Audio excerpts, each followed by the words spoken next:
என்ன பார்த்தோம்? வரைவிடையில் சத்தம் சுமையா சுவையா சுமையா. அடுத்தது குறையா தடையா. போன வாரம் பாசமா பேசமா. இந்த வாரம் படமா பாடமா. படமா பாடமா. படம்னோடனே நமக்கு தெரிஞ்சு போயிடும். நம்ம எத்தனை பேர் படம் காமிச்சுட்டு இருப்போம் வீட்டில்?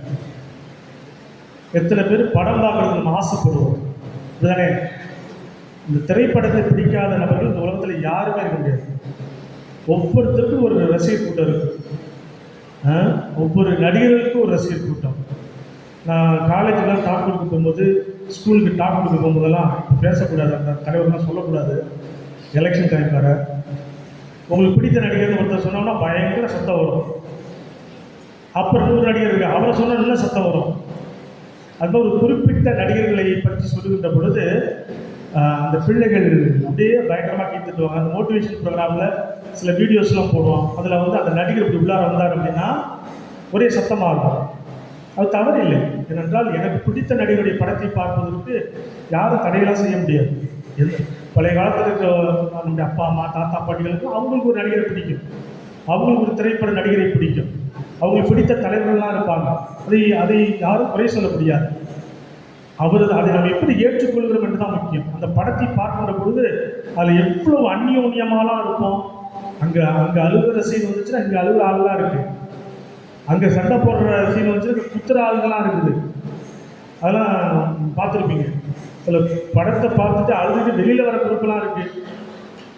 ராக்கிங் அப்படிம்பாங்க, தலைவர் சாதிச்சிட்டாங்க அப்படிம்பாங்க. ஏன் அப்படின்னா அவங்களே அவங்கள சாதித்த மாதிரி ஒரு உணர்வு. திரைப்படத்தில் என்னால் சாதிக்க முடியாத ஒன்றே ஒரு திரைப்பட நடிகரோ அல்லது விளையாட்டு வீரரோ சாதிக்கின்ற பொழுது அது வந்து அது மிகப்பெரிய கிரிக்கெட் பிளேயர் ஒருத்தர் இருக்கிறாரு. அவர் பேரை சொன்னாலும் சத்தம் போடுவாங்க. அவர் 6 அடித்தாரா நான் 6 அடிச்சேன், அவர் 4 அடித்தாரா நான் 4 அடித்தேன். இதை ஒரு படமாக பார்க்கிறோம். அது ஒரு படம் தான். இந்த சிலுவை பாதை என்பது ஒரு படம் அல்ல. ஒவ்வொரு சீனா 14 சீனா இல்லை, 14 நிலை என்று சொல்லப்படுகின்ற பொழுது இது வாழ்க்கை பாடம். இன்றைக்கு அருமையாக வாசித்தார்களே நம்முடைய அன்னை வேளாங்கண்ணி பாத யாத்திரை குழுவினர். ஒவ்வொன்றுக்கும் ஒவ்வொரு சிந்தனையை கொடுத்தார்கள். இது வந்து ஒரு படம் அல்ல. பார்த்துட்டு முதல் நிலை, 2ஆம் நிலை, 3, 14 முடிஞ்சு போச்சு, பாஜக படம் அல்ல, இது வாழ்க்கை பாடம். படத்தை பார்க்கின்ற பொழுது நாம் அதோடு ஒன்றித்து விடுகிறோம். ஆனால் இந்த நிலையை பார்க்கின்ற பொழுது இதோட இயேசுவோடு நான் ஒன்றிக்க முடிகிறதா? எத்தனை முறை இவரை தீர்ப்பிட்டிருக்கிறோம் இந்த இயேசுவை? எத்தனை முறை நான் தவறாக தீர்ப்பிட்டிருக்கிறோம்? சிலுவையை சுமத்திருக்கிறோம், அல்லது வெரோனிக்காவை போல வாழ்ந்திருக்கிறோம், அல்லது சீரேனவராகிய சீமனை போல வாழ்ந்திருக்கிறோம். ஒன்றும் நமக்கு வாழ்க்கை பாடம். இதை நம்ம எப்போ ஒன்றிச்சு வாழ்றோமோ அப்போதான் அந்த சிலுவை அர்த்தமுள்ளதா இருக்கும்.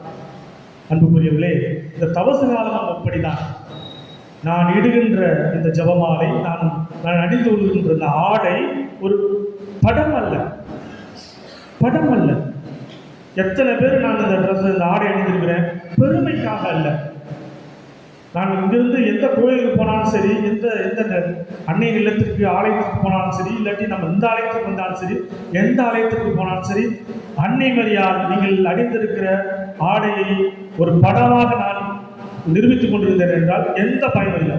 அது எனக்கு ஒரு பாடம். இங்க வந்திருக்கிற இந்த திருப்பலிக்கு வந்திருக்கிற ஒவ்வொருவருக்கும் அது ஒரு பாடம். இந்த தவசு காலம் ஒரு பாடம். நம்ம நிறைய பேர் படம் காமிச்சுட்டு இருக்கிறோம். நிறைய அனுபவங்கள். திருவிழா ஒரு படமா கேட்டு பாருங்க. ஷோ தான் நடக்குது. என்னத்தை கற்றுக்கிறோம் அதுலேருந்து? நிறைய பக்கம் இல்லை, நம்ம பக்கம் மட்டும் சொல்லு. எத்தனை திருவிழா கொண்டாடுறோம், எல்லாம் ஷோ தான். இத்தனை ஆயிரத்தி வெடிச்சேன், இத்தனை தப்பம் வருது, இவ்வளவு செஞ்சேன், அதை செஞ்சேன். இதே ஆண்டவர் கேட்டாரு. இன்னைக்கு பைபிளுக்கு கட்சி பாருங்க. தேவை, திருவிழாக்கள் தேவை, கொண்டாட்டங்கள் தேவை, உறவுகளை பலப்படுத்துகின்ற கொண்டாட்டங்கள் தேவை. நீங்களும் நானும் காண்கிற படத்தை இயேசு பார்க்கவில்லை, நீங்களும் நானும் காண்கிற படத்தை நூறுதண்ணி பார்க்க வரவில்லை. இந்த படம்லாம் சாமியார் ஓட்டுற படமும் நம்மளாம் ஓட்டுற படமும் இந்த சாமிக்கு தெரியும். எனக்கும் கேட்டுதான் சொல்றேன். படம் காமிக்கலாம் முடியாது. பாடத்தை கற்றுக்கொள்வதுதான் நம்முடைய இந்த தவசு காலம். அன்புக்குரிய சகோதர சகோதரர் நினைத்து பார்ப்போம். எனக்கு நான் இந்த திருநூற்று 14 இன்றைய தினம் வரை நான் என்ன பாடத்தை கத்திருக்கேன், என்ன பாடத்தை பிறகு கொடுத்துருக்கேன் சொல்லி பாருங்க. நினைச்சு பார்ப்போம். நம்மெல்லாம் முக்கியமாக திருமுறை அணிந்திருக்கிறவர்கள், திருமுறை அணிந்து நீங்கள் அணிந்திருக்கிற ஒவ்வொருவரும் நான் அன்னிமரை உங்களை பார்த்து கேட்கிறார், என்ன பாடத்தை நீங்க கற்றுக்கிட்டீங்க? வருஷம் அனுப்புது. எங்கள் ஊர்லேயும் போடுவாங்க. நான் போகிற இடத்துல பல பங்குகளில் திருவிழெல்லாம் அணிஞ்செல்லாம் போவாங்க. நான் கேட்பேன் அவங்கள, என்னத்தை இந்த நடைபயணத்தில் நீங்கள் பிறருக்கு சொல்லுகின்ற பாடம் என்ன? நீங்களும் நான் கற்றுக்கொள்கின்ற பாடம் என்ன? இந்த பங்கிற்கு கொடுக்கின்ற பாடம் என்ன? உங்களுடைய குடும்பத்திற்கு கொடுக்கிற பாடம் என்ன? என்ன பாடம் கொடுக்குறோம்? கொடுத்தோம் என்றால்தான் அது உண்மையான திருப்பயணம், கொடுத்தோம் என்றால்தான் அது உண்மையான தவக்காலம், கொடுத்தோம் என்றால்தான் அது உண்மையான சிலுவை பாதை, கொடுத்தோம் என்றால்தான் அது உண்மையான ஜெபமாலை, கொடுத்தோம் என்றால்தான் அது உண்மையான வாழ்க்கை பயணம். சற்று நினைத்து பார்ப்போம்.